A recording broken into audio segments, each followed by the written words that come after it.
kaya? Mm.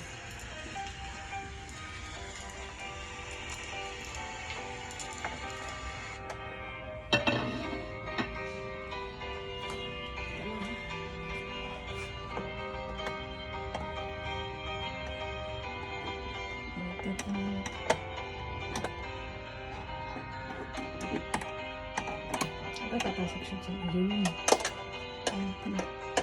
Kailangan ko na siya usap. Sumagi yung isang Paa? hindi, kailangan ko siyang tatama siya. Pwede na okay lang yun, pero sumagi siya, no? Malaki talaga. Malaki Medyo yun. malaki siya. Pero hindi, mas malaki yung mga nakaraan eh. Tumama din, teka lang, mas space dito sa umihirapan ako.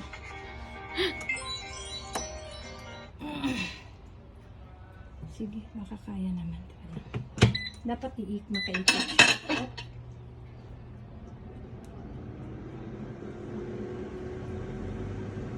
Ay, baka maputol yung ano mo ba? Plastic ra ba na? Hindi siya naikot, ha. Pumasok naman siya, no? Yan, oh, yan, tama yan eh. Teka, ulitin ko ulit.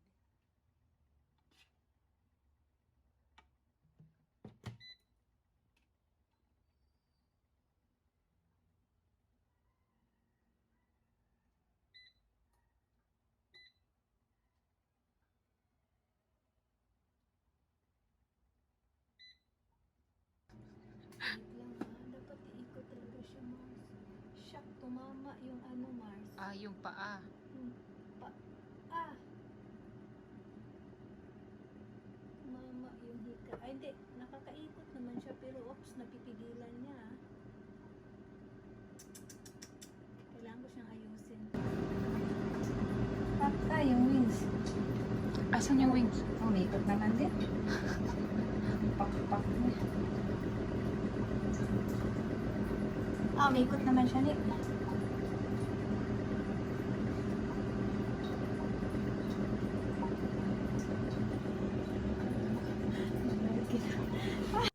So, habang inaantay natin maluto yung manok, is gagawa muna ako ng java rice. So, ayan, first step ko palang ginawa is naglagay ako ng margarine. At saka, hinaluan ko rin siya ng kaunting butter para mas lalong mas malasa. Itong butter na ginamit ko is healthy, organic naman siya, kaya okay lang. So, ayun, naparami ngayong paglagay ko. Second step natin is naglagay na rin ako ng bawang. Maraming bawang, mas masarap. So ito palang kawali na ginamit ko. Hindi siya basta-basta pag nagluluto ka, hindi basta-basta nasusunog. Kaya okay lang. Um, Marami akong nasaing kagabi kaya dinagdagan ko ng butter kasi baka mamaya kukulangin siya. So yun, dahil marami akong ilalagay na kanin.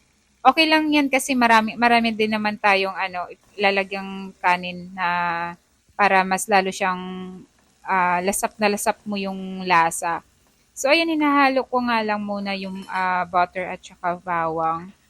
At naglagay rin pala ako nito ng um, annatto powder. Ayan, 1.5 tablespoon annatto powder. Tapos, naglagay rin ako ng 1/4 na tablespoon of ano ba tawag nun? Yung pangpakulay, nakalimutan ko na siya. Yung pangpakulay na parang ano siya, I think, uh, turmeric. Yan, turmeric powder. One fourth teaspoon of turmeric powder. Tapos, ayan, halo-haloin lang natin. Itong nilagay kong powder is, ito yung magpapalasa sa niluluto mo at saka nagiging pangkulay. So, ito din yung ginagamit nila na pag nagluluto ka ng balenciaga or paella. So, ayan, naglalagay din kasi sila ng food coloring. So, ayan, ilalagay na natin yung ating pangmalakasang kanin. Kanin is life, kumbaga. So, ayan, ilalagay na natin para lalong ano na siya. Actually, itong kanin na ito, nadurog-durog ko na siya kanina, pero hindi mo maiwasan na meron pa ring buo-buo, di ba? So, ayan, kaunti-kaunti lang mo, durog-durugin lang ulit natin siya hanggat sa magiging, ano na siya, yung hiwalay-hiwalay na yung bigas, di ba? Para lalong mas masarap ang ating kinakain ngayon. So, ayan, hintayin lang natin na mas maluto. Ang ano na pala nito, sabi ko habang naghahalo ako nito, sabi ko, bango, parang amoy. Kasi matagal na rin ako hindi nakakain ng manginasal. So sabi ko, nalalasa ko na yung manginasal. Naamoy ko na yung lasa ng ano, manginasal.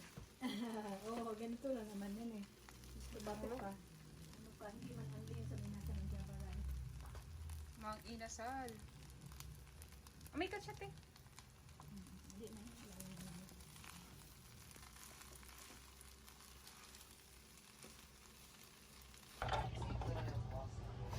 Alam mo naman ang ating